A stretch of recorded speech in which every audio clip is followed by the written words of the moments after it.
안녕하세요. 네, 방금 소개받은 문인호 형제입니다. 소개받은 대로 저는 이제 만 22년 필리핀에서 필리핀 사람들에게 복음을 전하고 또 교회를 이렇게 세우는 일을 하고 있습니다. 정작 저희 고국인 또 한국 사람들에게는 사실 복음을 전할 기회가 그렇게 많지 않는데 무척 새삼스럽습니다. 오늘 이제 그 복음을 복음 집회를 이제 앞두고 우리 사랑하는 남북교회 형제 자매님들이 준비해 주신 여정이라고 하는 이 연주곡과 또 누군가 너를 위해서 기도한다라고 하는 이 찬송을 들으면서 참 남부교회가 이 복음 집회를 위해서 참 많이 기도하고 또 준비하셨구나 하는 생각을 하게 됐습니다. 여정이라고 하는 이제 그 연주곡이 나올 때 참 가사를 이제 잠시 보게 되면서 그 짧은 여정은 바로 우리들의 인생을 이렇게 상징하고 있는 것 같습니다. 그리고 결국 우리가 우리의 삶을 우리 하나님께 참 맡기는 이 삶이 얼마나 복된 것인가를 이렇게 연주곡의 그 가사를 통해서 이렇게 새삼 깨닫게 됐습니다. 그 하숙생이라고 하는 그 노래 아시잖아요. 하숙생. 인생은 나그네 길. 그다음 뭐죠? 어디서 왔다 어디로 가는가. 그다음 뭐죠? 결국 이 하숙생은 우리들의 인생을 이렇게 이야기하고 있으면서 정일랑 두지 말자. 우리는 언젠가는 이제 우리 인생의 여정을 마치는 그 날이 오게 된다라고 하는 거죠. 혹시 이 생에서 여정을 끝마치지 않으실 분 계신가요, 혹시? 이 생에서의 어떤 여정을 영원히 이곳에서 살 수만 있다면 사실 오늘 이 집회에 참여하실 이유가 하나도 없습니다. 그래서 그런 분이 혹시 계신다면 여기 앉아 계실 그런 어떤 이유가 없습니다. 그러나 성경에서는 또 저희들의 실제 삶 가운데서 또 저희들의 그 선진들을 바라볼 때 죽지 않고 영원히 이 땅에서 사시는 분은 계시지 않다라고 하는 것이죠. 그렇기 때문에 이 복음을 통해서 하나님께서 우리들에게 주시고자 하시는 참된 구원을 받게 되시기를 바라는 마음이 있습니다. 이 복음은 기쁜 소식이죠. The good news, 기쁜 소식입니다. 참 오늘 남북교회 어떤 저녁 분위기가 정말 잔치 분위기입니다. 복음을 전하기 위해서 많은 형제자매님들이 기도하고 또 음식을 준비하고 또 여러 지역 모임에서 이렇게 사랑 성도님들이 구도하는 우리 친지 또 지인들과 함께 이렇게 모였는데 좀 복음의 잔치구나 하는 생각을 했습니다. 사람들이 한가위를 이날만 같아해라 이렇게 1년 12달 이렇게 이야기하고 있습니다만은 제 입장에서는 이 복음 집회가 광주 지역에서 날마다 이 같은 집회로 열리기를 바라는 마음이 있습니다. 왜냐하면 이 복음은요 저희들이 선택의 요소가 아닙니다. 이것은 우리가 전해도 되고 전하지 않아도 되는 우리들 어떤 선택의 여지가 아니고 이것은 사실 부득불 전할 일임이라 이렇게 말씀을 하고 있습니다. 이 부득불이라고 하는 것은 어떤 긴급한 상황에서 그 필요를 요구하는 사람들에게 도움의 손길을 베푸는 그 손을 의미합니다. 그러니까 나의 사랑하는 자녀가 수영을 하지 못하고 물에 빠져 있는데 말이죠. 제가 어디 아주 급하게 볼 일이 있는 거예요. 아주 큰 어떤 그 건의 계약을 앞두고 이제 그 약속 시간에 나가지 않으면 그 수십억의 이 어떤 물건을 놓칠 수도 있는 그 상황에서 여러분은 어떤 것을 선택하시겠습니까? 여러분의 그 물에 빠진 그 아이를 선택하시겠습니까? 아니면 수십억 되는 그 건수를 위해서, 그 계약을 위해서 나아가시겠습니까? 아마 그 계약을 위해서 나가시는 분은 계시지 않겠죠. 물에 빠져서 허우적거리고 정말 살려달라고 외치는 그 아이를 구하지 않겠습니까? 이것이 바로 이 부득불의 의미입니다. 우리 민원자로서 정말 이 생명의 복음을 알고 있는 저희들로서는 이와 같은 집회를 하지 않으면 안 되는 이와 같은 입장이다라고 하는 것을 여러분들에게 말씀을 드립니다.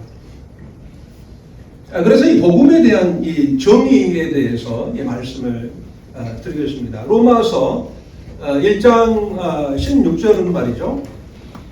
사도 바울, 그러니까 하나님의 특별하게 보내심을 이 복음을 위해서 받은 자인 사도 바울이 복음에 대해서 명확하게 이제 정의를 내리고 있습니다.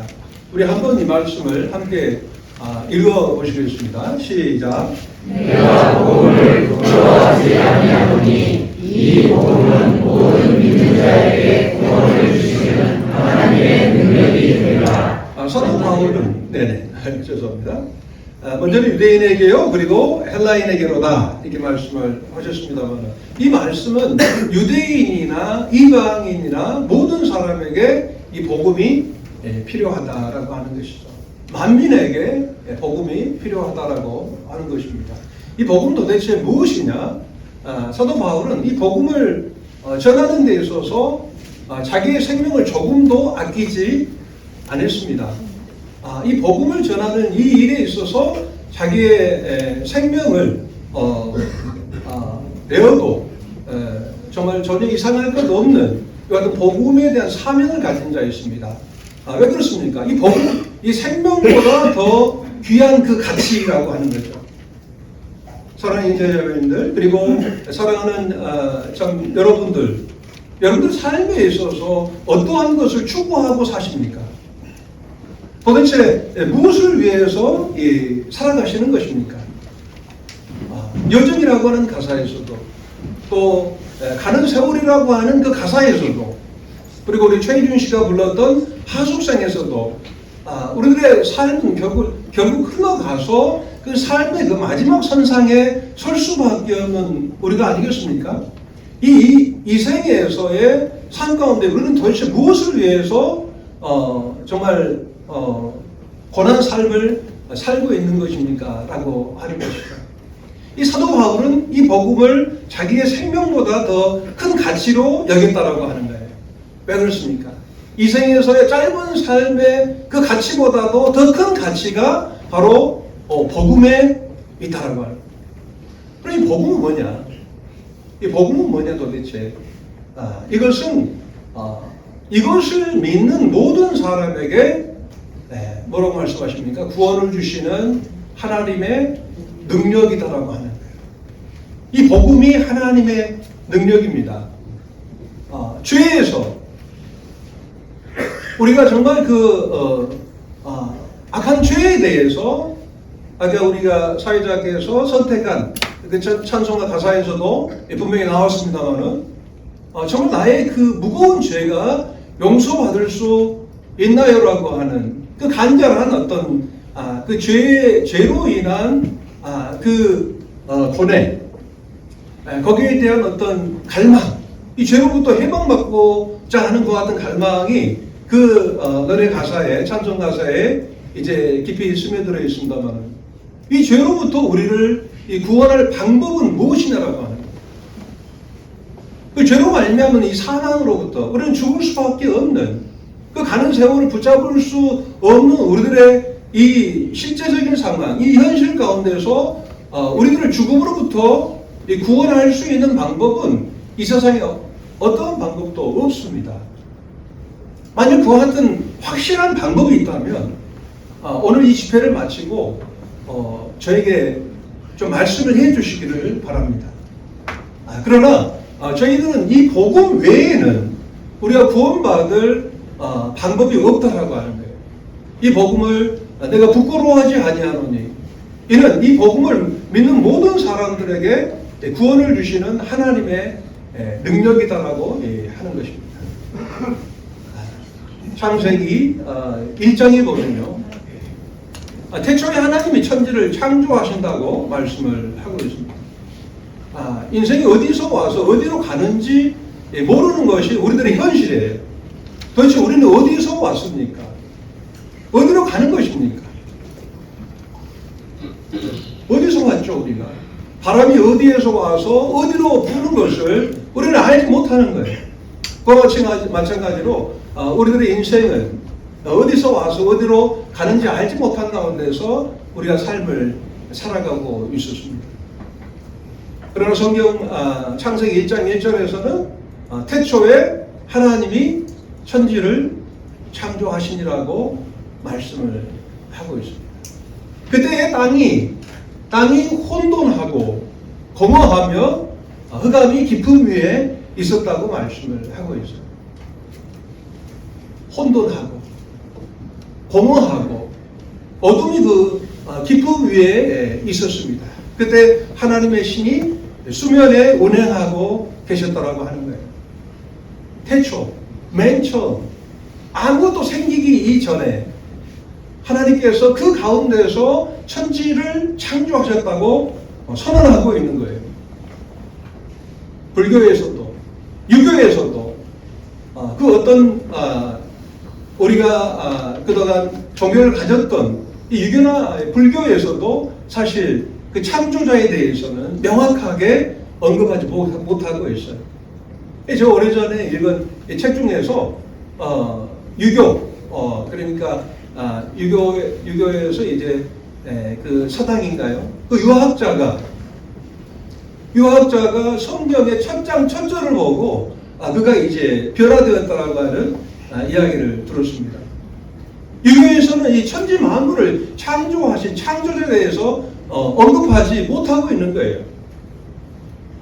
그러니까 그 공자께서 이제 어떤 군자의 도를 이렇게 가르쳤습니다.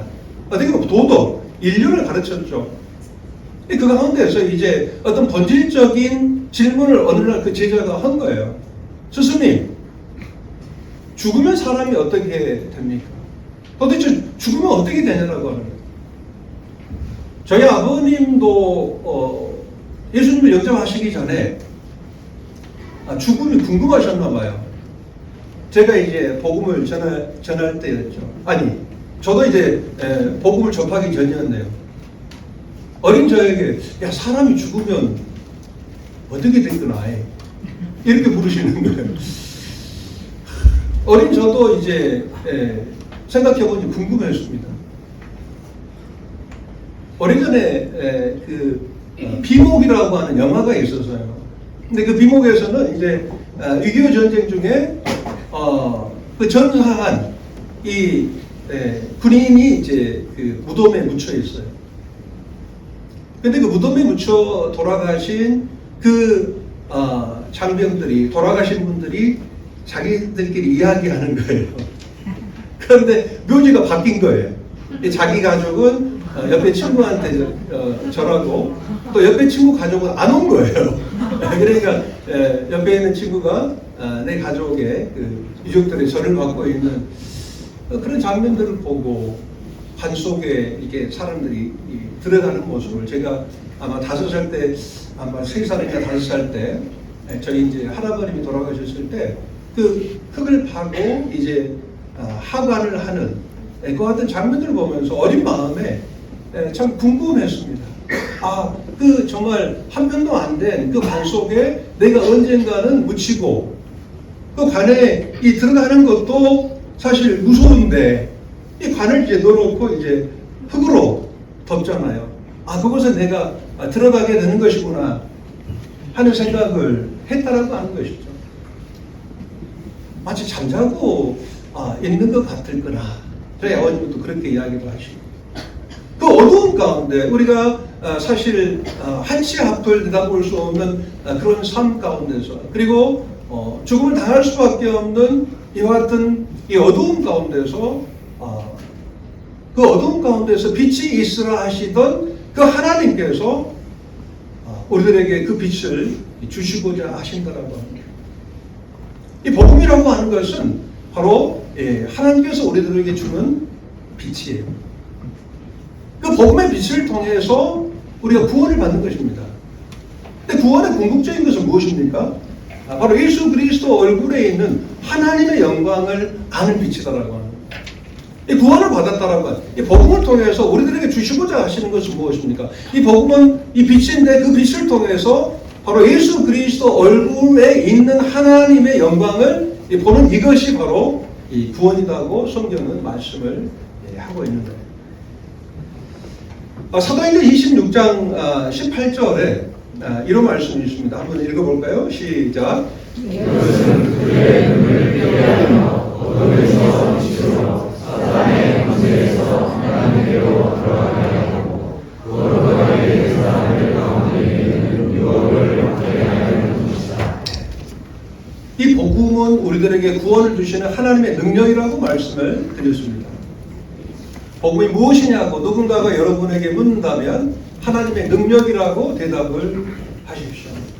그 하나님의 능력을 통해서 하나님께서 우리들에게 구원을 주신다는 것. 복음은 무엇이냐? 바로 하나님의 능력이다. 사람의 능력이 아니에요. 어떠한 사람도요, 어떤 큰 능력을 가진 자라 할지라도요, 우리를 구원할 자는 없습니다. 단 한 명. 우리들은 이 죽음에서 구원할 자가 없는 거예요. 우리를 죄에서 구원할 자가 없는 거예요. 사단의 권세에서 우리를 구원할 자가 없는 것입니다. 오직 하나님께서만이 우리들을 죄에서 사망에서 그 허무함 가운데서 혼돈 가운데서 어두운 가운데 있는 저희 영혼들을 구원할 수 있는 그 복음만이 하나님의 능력인 것입니다. 그 외에는 다른 방법을 하나님께서 주시지 않았어요. 아까도 말씀드렸습니다만은 어떤 다른 방법이 있다면 꼭 저에게 말씀을 해주시기를 바랍니다. 그렇다면 이 구원은 하나님의 구원을 주시는 능력인데 그렇다면 누군가가 여러분들에게 구원은 무엇이냐라고 묻는다면 우리 성도님들에게도 동일하게 적용이 될 수가 있겠습니다. 누군가가 여러분들이 복음을 전해서 구원의 도를 전하고 있는데 도대체 당신이 전하고 있는 복음을 통해서 우리에게 주시고자 하시는 그 구원은 무엇입니까? 라고 물었을 때 우리 성도님들은 무엇이라고 대답을 하시겠습니까? 바로 사도행전 26장 18절에서는 이 구원에 대해서 정확하게 정의를 내리고 있습니다. 저는 이것을 구원의 사중성이라고 말씀을 드리고 싶어요. 구원의 사중성. 먼저는 우리들의 눈을 뜨게 하는 거예요. 결국은 그 예수 그리스도 얼굴 안에 있는 하나님의 영광을 보게 되는 것입니다. 그 빛이 우리들 마음속에 와서 비로소 그 예수 그리스도 얼굴 안에 있는 하나님의 영광을 보게 되는 거예요. 이것이 구원입니다. 그러니까 내가 구원을 받았다고 하는데 하나님과의 관계가 없는 거예요. 내가 구원을 받았어요. 내가 죄 사함 받고 내가 영원한 생명을 얻었는데 하나님과 관계가 없다. 이것은 구원에 대한 오해일 수가 있다는 거예요.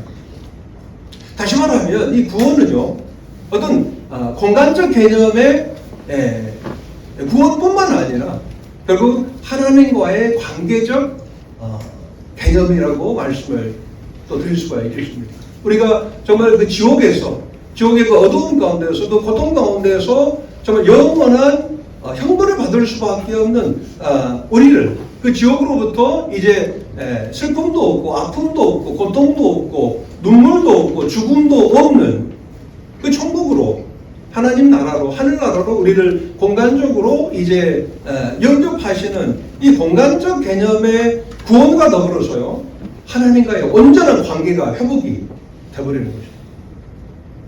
예수 그리스도의 얼굴에 있는 하나님의 영광. 그 영광을 보게 되는 것입니다. 그 다음 두 번째로 뭐죠? 어둠에서 빛으로, 이 사단의 권세에서 이제 하나님께로 돌아가게 되는, 그러니까 하나님께로 돌아가는 것입니다. 이것이 바로 구원이다라고 합니다. 우리가 이제 어찌 보면은 그 공산체제에 북한에서 고통받고 있는 그 북한의 그 주민들이 말이죠. 그 북한의 체제 아래에서 고통받고 있는 그 사람들이 이제 남한의 그 자유민주주의 국가로 그분들이 이제 나오게 되는 것이다라고 하는 거죠. 그분들이 이제 전향하고 그들이 이제 비로소 그들이 추구하는 그 아름다운 나라로 그들이 돌아오는 것을 말하는 거예요. 우리가 이 사단의 권세에서 바로 하나님께로 돌아가게 되는 이것. 그리고 세 번째로 이제 이 말씀에 생략됐습니다만은 그리고 이제 죄사함이 나옵니다. 그리고 죄사함이 나오고 그리고 거룩한 무리 가운데서 우리가 하나님의 이 영원한 기업을 얻게 되는 것입니다. 그러므로 우리들의 삶이 완전하게 변화가 되는 거예요. 그전에는 우리가 눈에 보이는 것을 쫓아 살았다면 이제 하나님의 영원한 나라를 위해서 우리가 살게 되는 놀라운 변화가 이 복음을 통한 구원을 통해서 이루어지는 것입니다.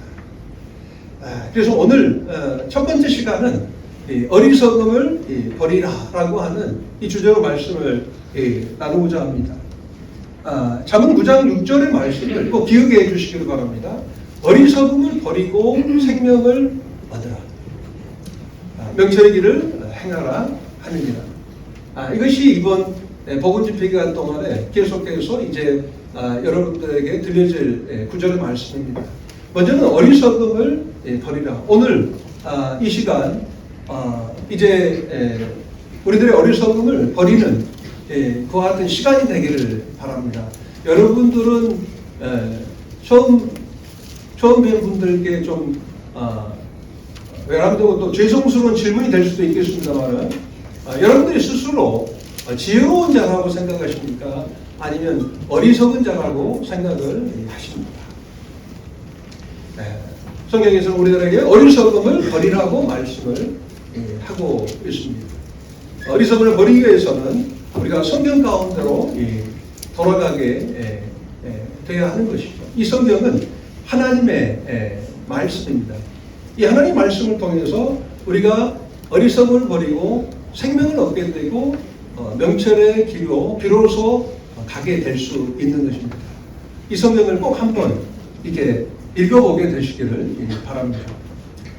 이 디모데후서는 바로 사도 바울이 믿음의 아들인 이 디모데에게 이제 쓴 서신 중에 한 부분인데요. 네가 어려서부터 성경을 알았나니. 오늘 이 시간 이제 우리 어린 이제 학생들로부터 이제 중년에 또 이렇게 신사분들 또 숙녀분들 그리고 또 어르신도 이렇게 왔습니다. 그러나 어쨌거나 어린 자나 남녀노소 모두가 이 성경을 통해서 우리는 믿음을 갖게 되고 또 그 믿음을 통해서 구원에 이르는 지혜를 얻게 되는 거예요. 그러니까 어리석음의 반대는 지혜이잖아요. 그 지혜를 어디서 얻느냐? 바로 성경에서는 이 성경을 통해서 지혜를 얻는다고 말씀을 하고 있습니다. 뭐 성경만이 최고냐 이렇게 또 생각하시는 분들도 계시겠습니다만은 어찌됐든 성경을 한번 읽어보시기를 바랍니다. 많은 사람들이 성경을 비판하기 위해서 성경을 읽었다가 성경이 진리임을 알고 돌아온 그와 같은 많은 분들이 계십니다. 그렇다면 어리석음이라고 하는 것은 뭐냐? 시편 14편 1절에 이런 말씀이 있습니다. 어리석은 자는 어떠한 사람이 어리석냐면요. 어리석은 자는 그 마음에 이르기를 뭐라고 했습니까? 하나님이 없다. 하나님이 없다라고 그 마음에서 생각하시는 그러한 분, 그 마음속에 하나님이 없다라고 이제 믿으시는 그와 같은 분들에 대해서 성경에서는 어리석은 자라고 말을 하고 있습니다. 그 연극고 나오는 그 말씀 중에 어리석은 자는 그의 마음에 이르기를 하나님이 없다 하도다 라고 말씀하시고 또 부연 설명을 하고 있습니다. 그들은 부패하고 그 행실이 가증하니 선을 행하는 자가 없도다. 하나님을 부인하게 되면요, 부패하게 되고 또 그 행실이 가증하게 되고 또 선을 행치 않게 되는 거예요. 기회만 되면 말이죠. 기회만 되면, 기회가 안 돼서 우리가 부패해지지 못하고 또 가증한 삶을 살지 못하고 그리고 좀 부정을 행하지 않을 수 있습니다. 왜 그렇습니까? 기회가 안 되니까 그러는 거예요. 그러나 하나님이 없는 자들이 이와 같은 기회가 주어질 때 그들은 과감 없이 부패하여지고 또 그 행실이 가증하여지고 또 불의를 행하게 사실 되는 거예요. 죄 없는 사람이 없잖아요. 이 사진은 누구겠습니까? 네? 누구? 바울? 누구겠습니까? 네? 요셉, 예, 요셉이죠, 요셉. 요셉이 이제 누구냐면은, 야곱의 11번째 아들입니다. 이분이 이제, 애굽의 종으로 팔려갑니다. 그 형제들의 그 시기와 질투로 인해서 이제 종으로 팔려가서, 그 애굽의 이제 그 장군인, 바로 그 보디발이라고 하는 그 장군의 집에서 이제 그 노예 생활을 하죠. 그러나 그가 참으로 이제 그 성실한 사람이었습니다. 하나님을 경외하는 사람이었습니다.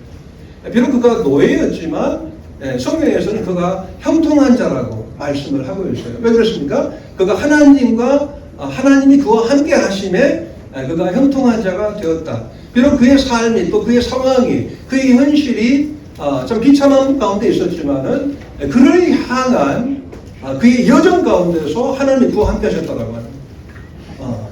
그리고 하나님께서 그를 향한 그 섭리, 그 경륜이 그 어려운 가운데서 이루어져 가고 있었다라고 하는 거예요. 사랑하는 자매님들, 그리고 우리 친구 여러분들, 우리들의 삶이 고단하고 또 힘들다 할지라도 그런 과정 가운데서 하나님께서는 우리를 버물려 가시는 거예요. 그리고 우리를 완전케 하시고 마침내 우리들에게 참으로 좋은 것을 주기를 원하시는 것입니다. 요셉은 노예로서 최선의 삶을 살았고 하나님을 경외함으로, 그러니까 성실한 삶을 살았어요. 하나님을 경외하면 성실한 삶을 살 수밖에 없어요. 왜 그렇습니까? 아까 말했죠. 어떤 공간적 개념의 구원이 아니고 하나님과의 관계적 개념의 구원이기 때문에 그렇습니다.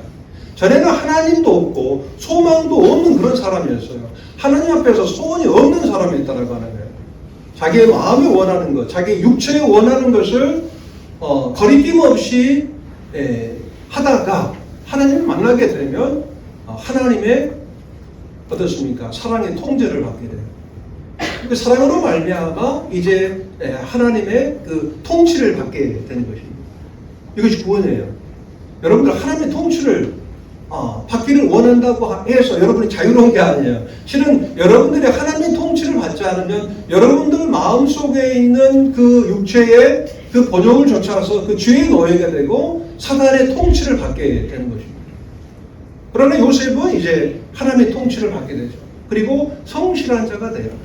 그리고 이제 그 보디발 장군의 집에서 그 모든 재반 재물을 이제 다 관리하는 총책임자가 돼요. 그때 이제 요셉이 준수한 자였기 때문에 어떻습니까? 이제 보디발의 아내가 유혹을 하는 거예요. 그 여인이 날마다 요셉에게 청하였으나 요셉이 듣지 아니하여 동침하지 아니할 뿐더러 함께 있지도 아니했어요. 보디발의 아내가 상당히 아름다운 여인이었을 거예요. 근데 그 아름다운 여인이 이제 그 날마다 그 요셉을 이제 유혹하고 있는 것입니다. 어느 날 이제 그 보디발이 이제 멀리 출장을 갔어요. 그리고 이제 그 보디발의 그 집에 그 내실에 들어가서 이제 어떤 식물을 맡은 자로서 일을 하고 있을 그때에 그 공간에는 이 요셉과 보디발의 아내만이 있었던 거예요. 아무도 몰라요. 보디발도 모르고 또 보디발 집에 있는 그 어떠한 사람도 거기에 없었어요. 그때 그 보디발의 아내가 그를 유혹하고 있는 거예요. 아름다운 여인이 그를 유혹했을 때 만약 여러분이 요셉이라면 어떻게 하시겠습니까? 정말 아름다운 여자가 정말 교묘하게 정말 아무도 모르는 가운데서 그 죄를 범할 수 있는 그 상황 가운데서 여러분들이 요셉이라면 여러분들은 어떻게 하시겠습니까?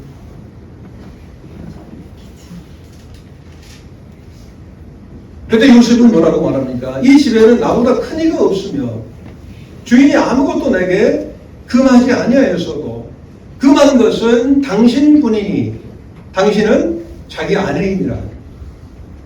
그런즉 내가 어찌 이 큰 악을 행하여 뭐라고 말씀하십니까? 하나님께 득죄하리요.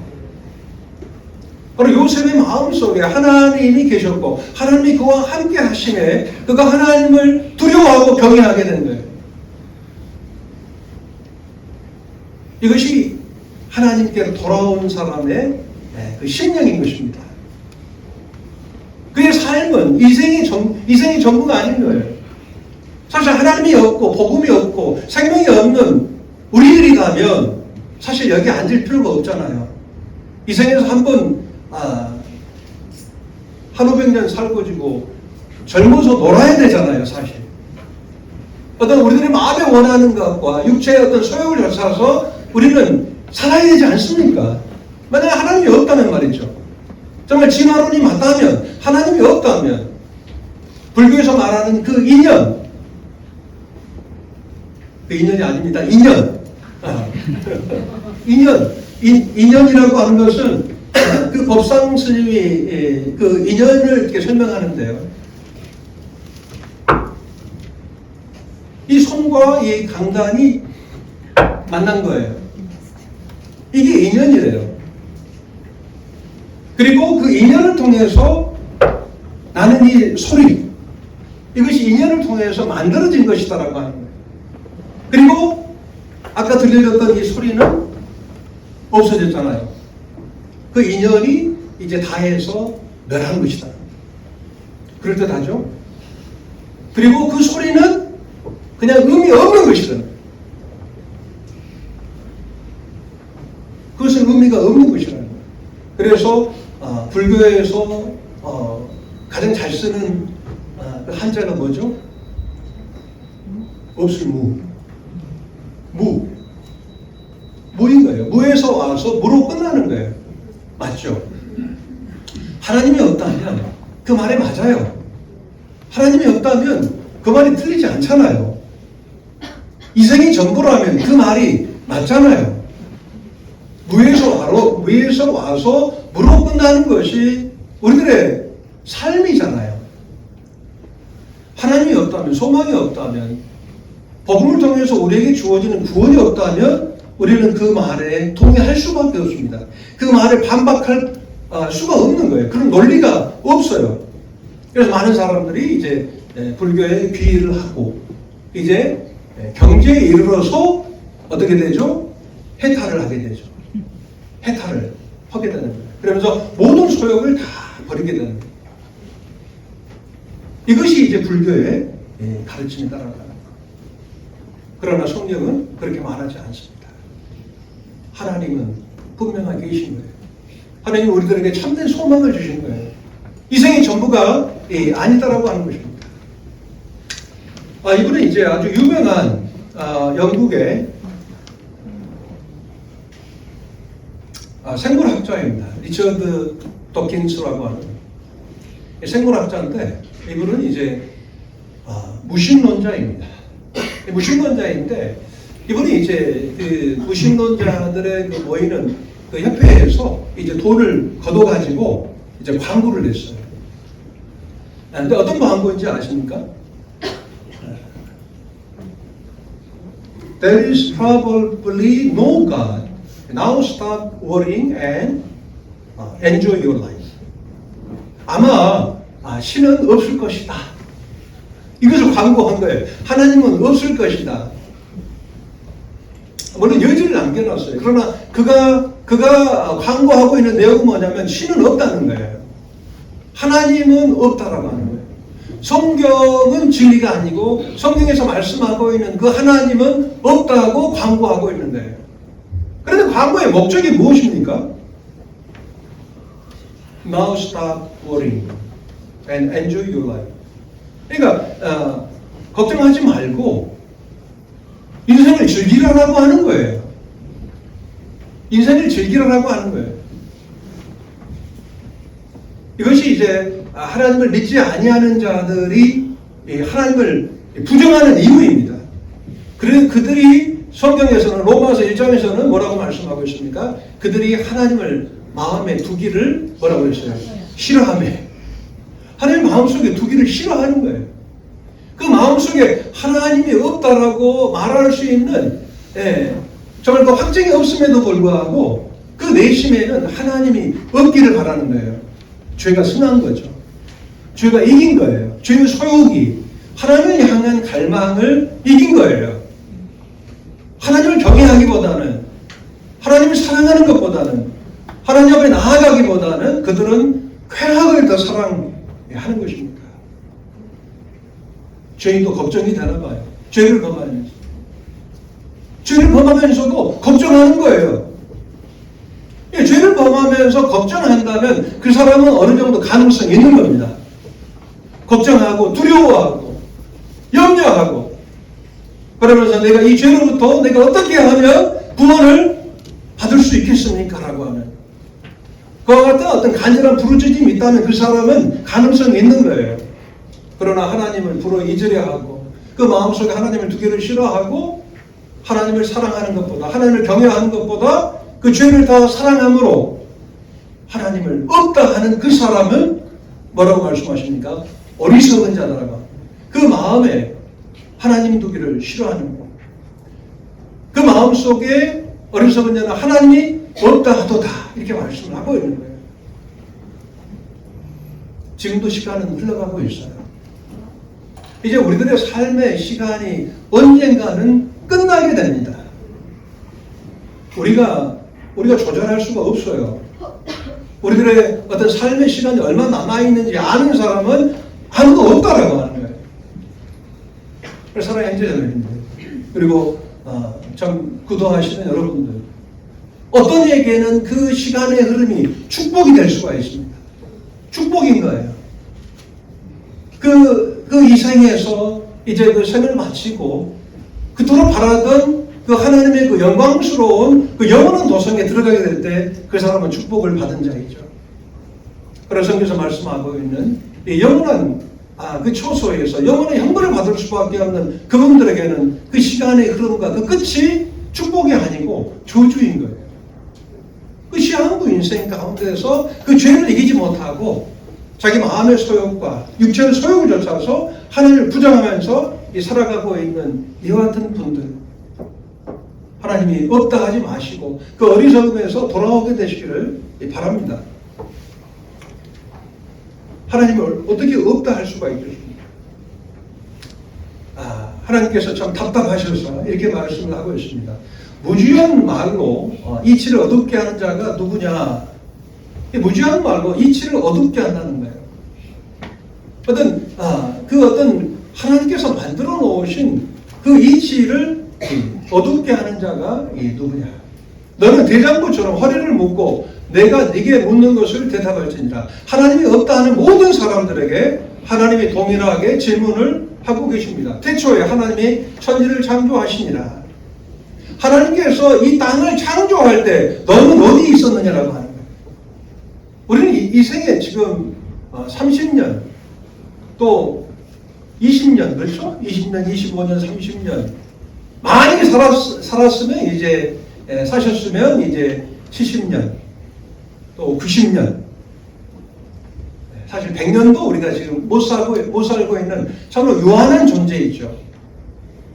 그러나 그 영원의 시간 속에서 영원한 것을 창조하신 그 창조자 앞에서 창조자가 없다고 하니 저는 하나님께서는 참 답답할 노릇인 것입니다. 내가 땅에 기초를 놓을 때에 너희는 어디 있었느냐? 하나님이 없다 하고 말하실 수 있다면 여러분은 태초에 이 땅과 이 하늘이 지어졌던 그때를 여러분들은 알고 있어야 되는 거예요. 그리고 도대체 안다고 하지만 아는 것이 얼마나 됩니까?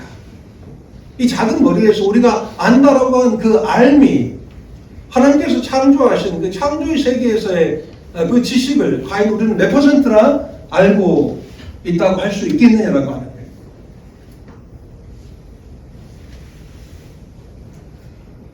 저는 대학 다닐 때 교수님들하고 이제 기회가 되면 이 복음에 관련해서 이제 논쟁을 했어요. 내연기관 교수님은 그러더라고요. 그분 참 겸손하신 분이었어요. 나는 공부를 하면 할수록 내가 정말 모르고 있다라고 하는 것을 깨닫는다. 참 겸손한 분이신데, 교수님이신데. 근데 이제 사회학 교수 이분은 사실 이제 인문 쪽에서는 사실 이렇게 일이 살았잖아요. 이공계 쪽은 사실 이제 뭐 기본 연구도 하고 실험을 통해서 그 같은 진리를 이제 탐구하게 되는데, 사실 인문학은요, 사실 기존에 없던 그런 어떤 그 궤변들을 사실 이제 모아서 박사가 되기도 하고. 근데 그 사회학 교수에게 제가 하나님에 대해서 이야기했을 때 뭐라고 이야기를 하냐면요, 도대체 조선대학교 뒷동산에 있는 바위 하나가 있는데 그 있는 것이 나와 무슨 상관이 있느냐, 이렇게 이야기를 하는 거예요.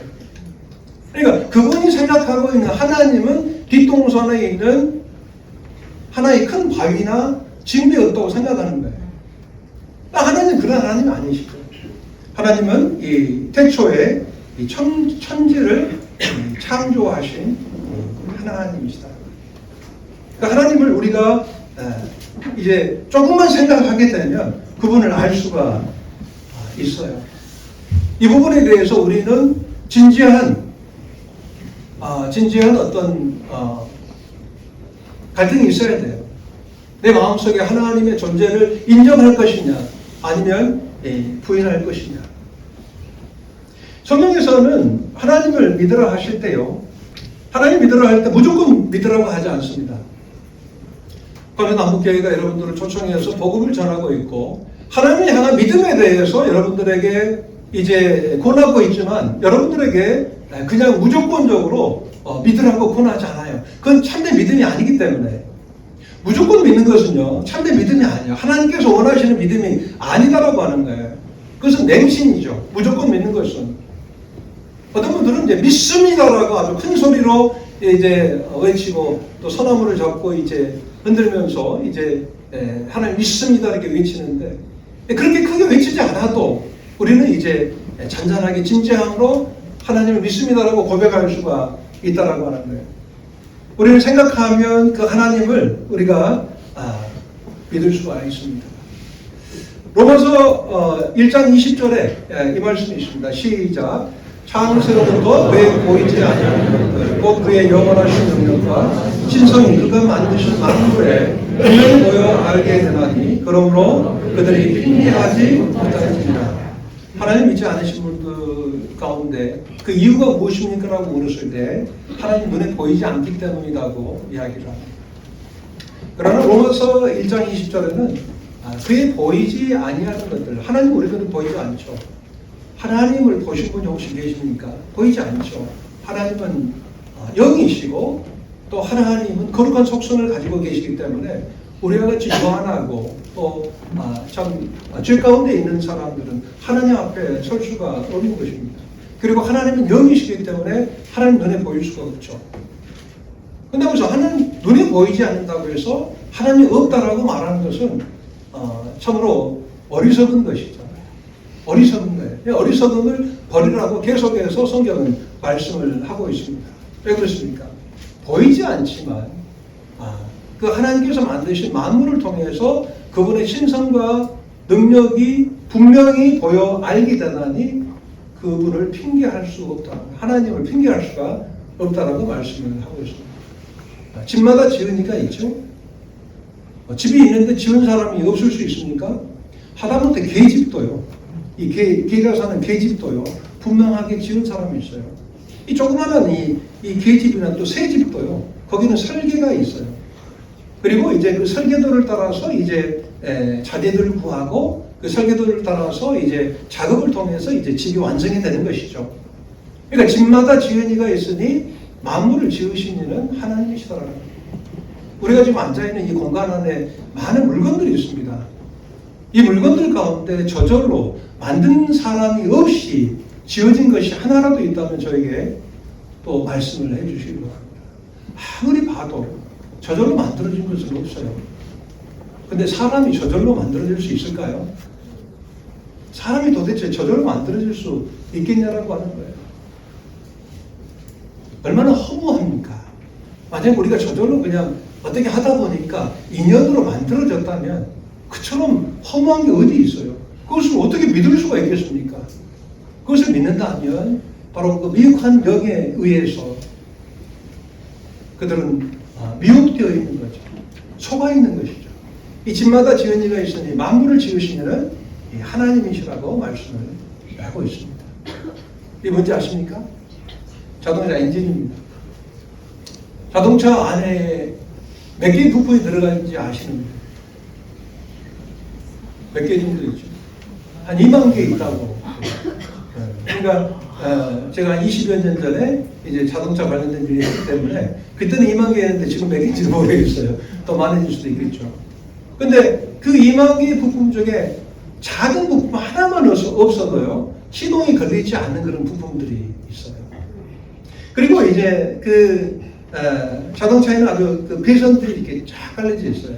그 배선들이 아주 그냥 빨주노초 파남보로 해가지고 그 하리스라고 하는 잭에 딱 해가지고 색깔들이 착착착착 맞춰져가지고 이제 센서를 통해서 정보들이 입력이 되고 그 정보에 의해서 이제 액추에이터가 작동을 하는 거예요. 그래서 이제 입력과 출력이 이루어지면서 이제 자동차가 움직이게 되는 거예요. 근데 이 자동차 안에 있는 배선이 몇 미터인지 아세요? 찾아보니까 4,000m. 4,000m. 그 4,000m의 이제 그 배선에 의해서 이 자동차가 이제 운행이 되고 있는데, 저는 이제 그 필리핀에서 이제 정말 그 트럭이 있잖아요. 그 트럭 기아 잘 안 들어가는 한테 그 트럭 운전하고 하다가 이제 한국에 와가지고 이제 현대 소나타 운전해 보니까 거기 정말 기능이 정말 놀랍더라고요. 자동차 소리가 안 나요. 너무나도 조용하고. 거기 이제 무슨 기능이죠? 그냥 지 혼자 가는 거. 자율주행. 네? 자율주행. 자율주행 말고 영어로 뭐라고 그러죠? 오토 말고요. 딱 누르면 자기가 핸들 조정하고 크루즈 컨트롤. 네, 크루즈라고 하는 그것을 작동을 하면요, 자기가 핸들이 움직이는 거예요. 손을 벗어나지 않고.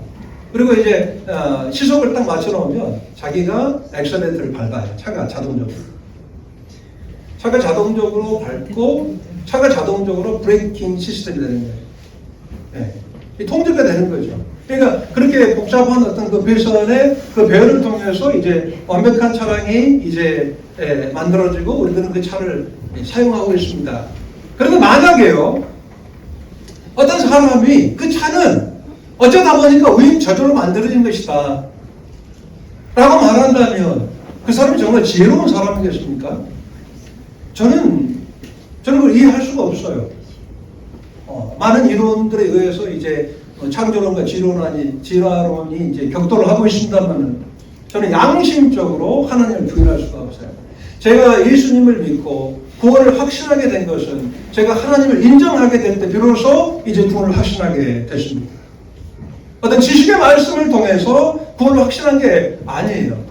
그 하나님 믿어지게 되고 성경에서 말씀하고 있는 그 하나님이 창조주요 구원자다라고 하는 그 사실을 실제적으로 믿게 될 때, 믿어지게 될 때 그동안 들었던 지식의 말씀이 비로소 내 마음속에 역사하게 되고 성령을 통해서 거듭나게 된 것입니다.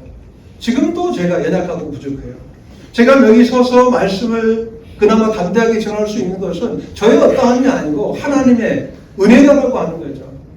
그 여정의 가사에서 말씀하고 있는 대로 하나님의 은혜, 우리 여정 가운데 지금까지 인도하셨던 그 하나님의 은혜가 아니라면 지금 우리는 한순간도 이렇게 살아갈 수가 없는 거예요. 한순간도 살 수가 없는 거예요. 자, 자동차의 비전이 4,000m라면 우리 몸에 혈관이 있는데 그 혈관의 길이가 몇 미터인지 아세요? 저도 깜짝 놀랐어요. 12만 킬로미터래요. 우리 어떤 동맥혈관, 정맥혈관, 그리고 모세혈관이요 70억 가닥이랍니다. 그 가닥이 이제 그 시속 12만 킬로미터를 이제 만들어내요. 그러니까 지구를 3바퀴 돌 수 있는 거예요. 우리 어떤 전체 세계의 어떤 사람들의 이 혈관이 아니고 내 몸에 있는 이 혈관, 여러분 몸속에 있는 이 혈관의 길이가 12만 킬로미터 모르셨죠? 여러분 몸인데 여러분 모르셨잖아요. 왜 그런지 아세요? 여러분이 만든 게 아니더라고요. 하나님께서 우리를 만드셔서 이제 육체의 생명은 피해 있다고 말씀하신 대로 우리들을 그 온몸 구석구석 이제 그 혈관을 통해서 그 혈류를 통해서 영양분을 공급하고 이제 산소를 공급해서 우리가 살면서 기동하고 있는 거예요. 만약에 심장이 멈추게 되고 이제 그렇게 되면 이제 혈류가 멈추게 되겠죠. 혈류가 멈추게 되면 우리들의 몸은 금방 부패해 버립니다. 3시간이 지나면 이제 부패해지기 시작하는 것이 우리들의 몸이다라고 하는 거예요. 우리들의 심장. 여러분들이 지금 심장 혹시 안 뛰신 분 계세요? 네. 심장 안 뛰신 분. 여러분들이 뛰게 하십니까? 아니잖아요. 하나님께서 우리들의 심장을 이렇게 만드셨고 그 심장을 통해서 우리들의 몸속에 있는 혈액 6리터를 가지고 이 전체 몸을 계속해서 1분 만에 돌게 하시고 그 혈류를 통해서 우리들에게 생명을 유지시켜주고 있는 것입니다. 멋있죠? 제가 지난달 이렇게 가모테스선을 가서 찍은 사진입니다. 필리핀에 가면 참 하늘이 아름답고 그리고 참 물이 많이 있어요. 사도행전 17장 24절 28절 말씀을 보게 되면 우주와 그 가운데 있는 만유를 지으신 신께서는 이렇게 말씀하고 있습니다. 우주와 그 가운데 있는 이 만상을 지으신 이 하나님께서는 천지의 주제시다. 천지의 주님이시더라고요. 이 손으로 지은 전에 계시지 않는 거예요. 아무리 정말 어마어마한 그 아름다움은 이제 교회당을 지은다 할지라도 또 그 성당을 지은다 할지라도 그곳에 계시는 분이 아니시더라고 하는 거죠. 또 무엇이 부족한 것처럼 사람의 손으로 섬김을 받으시는 것이 아니다라고 하는 거예요. 종교인들은 하나님을 이제 섬기려 해요. 하나님과 관계가 없는데 말이죠. 아직 구원을 받지 못했는데 하나님을 섬기려 해요. 참 우스운 일이죠. 하나님이 뭐가 부족해서 우리들 섬기를 받으시는 분이십니까? 어떤 분들은 이제 많은 헌금을 통해서 이제 구원을 받을 수 있다고 말하는 거예요. 하나님 돈이 없으시겠습니까? 한번 생각해 보십시오. 하나님 뭐가 부족해서 우리들의 어떤 손으로 섬기를 받으시는 분이 아니시다라고 하는 거예요. 오로지 만물을 창조하신 그 하나님께서는 우리들을 사랑하시는 것입니다. 여러분들을 사랑하시는 거예요. 그러므로 그 어리석음을 버리고 하나님께로 돌아오라라고 하는 거예요. 이것이 무엇입니까? 바로 회개다라고 합니다. 그리고 인류의 모든 족속을 한 혈통으로 만드셨다 이렇게 말씀하고 있어요. 오늘 이렇게 우리 직 형제님과 또 논리 형제님 이렇게 필리핀에서 오셨죠? 실은 한 혈통이에요. 필리핀 사람과 한국 사람이 사실 다를 것처럼 보이잖아요. 제가 처음에 필리핀 갔을 때는 참 달라도 많이 다르다 이렇게 생각했는데 한 20년 살다 보니까 필리핀 사람의 얼굴에서요 한국 사람이 보여요. 실제로. 그리고 한국 사람들 가운데서도 필리핀 사람의 얼굴이 보이더라고요. 우리는 한 혈통에서 온 거예요. 그것이 바로 아담이죠. 그리고 온 땅에 거하게 하셨다. 저희들의 연대를 정하시고 뭐라고 하셨습니까? 거주의 경계를 하나셨더라고요. 그러니까 우리가 살 수 있는 경계를 이렇게 하나신 거예요.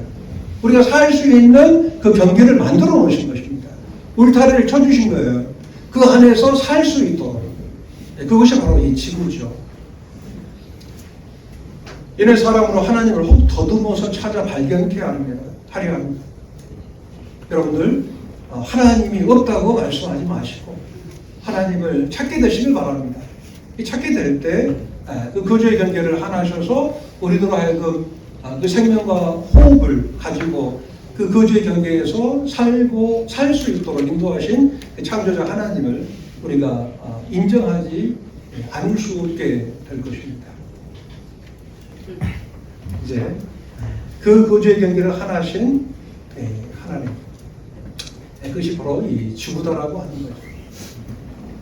지구에 살 수 있는 많은 조건들 중에 우리가 그 거주의 경계 가운데서 그 거주 하나님께서 만들어 놓으신 그 거주의 조건 중에 가장 중요한 조건 중에 하나가 뭔지 아시죠? 온도죠, 온도. 그러니까 우리 인류가 이 지구를 향해서 살 수 있기 위해서는 이 지구의 온도가 정말 중요합니다. 그래서 이제 지금 가장 큰 이슈가 뭐냐면요, 현재 자녀님들 이거 정말 중요한 이슈죠. 환경 문제입니다. 환경 문제. 그 글로벌 워밍 때문에 이 막 온도가 올라가는 거예요. 저희가 지난 3월 19일에 와서 평창에 갈 일이 있었는데 그때 눈이 녹지 않았더라고요. 저 아내가 20년 만에 눈밭에서 사진을 찍었어요. 그리고 이제 그 다음 주에 필리핀에서 어떤 일이 일어나냐면 기온이 50도가 넘었다고. 기온이 50도가. 엄청난 더위로 고생을 한다고. 저도 필리핀에서 22년 살았지만 그만한 온도를 경험하지 못했습니다. 그런데 우리가 거주의 경계에서 이 땅에 살 수 있는 그 적정 온도는 0도에서 50도까지라고 해요. 그 0도에서 50도 안에서만이 우리 인류가 살 수가 있는데 바로 이 지구가 바로 그 지점에 있는 거예요. 그러니까 인류가 살 수 있는 그 좀 엄청나게 큰 그 우주의 공간 가운데서 그곳에 이 지구를 만들어 놓으시고 그 지구 가운데 우리로 하여금 살 수 있도록 하나님께서 딱 정해 놓으신 겁니다. 딱 하기. 그래서 이제 자전과 공전이 이루어지고 있죠. 자전이 지금 이루어지고 있어요. 뺑글뺑글 돌고 있는데 이 자전의 속도가 몇 킬로미터인지 아세요? 한 1600km라고. 자전 속도가. 그리고 이제 그 공전의 속도는 그 태양을 주위로 해서 이제 지구가 공전을 하고 있는데 공전의 속도는 한 10만 7천 km per hour라는 거예요. 그러니까 1시간 동안에 10만 7천 km가 지금 공전하고 있는 거예요. 1600km의 속도로 자전하고 있는 거예요. 근데 여러분 어지럽지 않잖아요. 참 감사한 거예요. 잘 놀랍죠? 근데 거리의 문제만도 아니에요. 이 지구의 온도를 정확하게 이제 유지할 수 있는 것은 뭐냐면 이 지구가 딱 23.5도 기울어져요. 0도로 기울어지게 되면 추운 곳은 더 추워지고 더운 곳은 더 더워져요.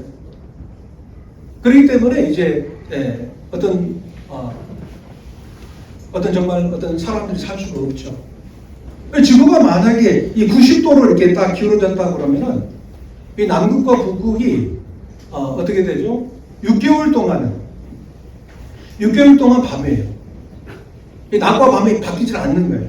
6개월 동안 남극이 밤이면 북극은 6개월 동안 이제 낮이 되는 거예요.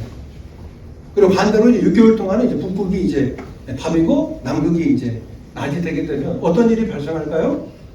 북극과 남극에 있는 빙하가 다 녹아버려요. 그러면 해수 수면이 68m가 상승을 하기 때문에 우리가 살아갈 수가 없는 거예요. 실제로 이제 수성은 0도입니다. 목성은 3도. 그리고 이제 해왕성은 이제 정말 98도라고 그래요. 그리고 이제 지구는 이제 딱 이 자전하게 되면 하루에 딱 한 바퀴 돌잖아요. 24시간 만에 딱 돌아요. 이것도 얼마나 감사한지 몰라요. 만약에 자전이 10일 만에 이루어지면 어떻게 될까요? 우리는 일하는 거 3시간, 잠자는 거 3시간, 여가 시간 3시간이에요. 그러면 출근하다가 이제 퇴근해야 돼요. 근데 24시간. 1년 365일. 수성은 88일 만에 한 바퀴 돌아요. 88일 만에 이제 이게 공전이 이루어지게 되면 곡식이 여물 시간이 없는 거예요.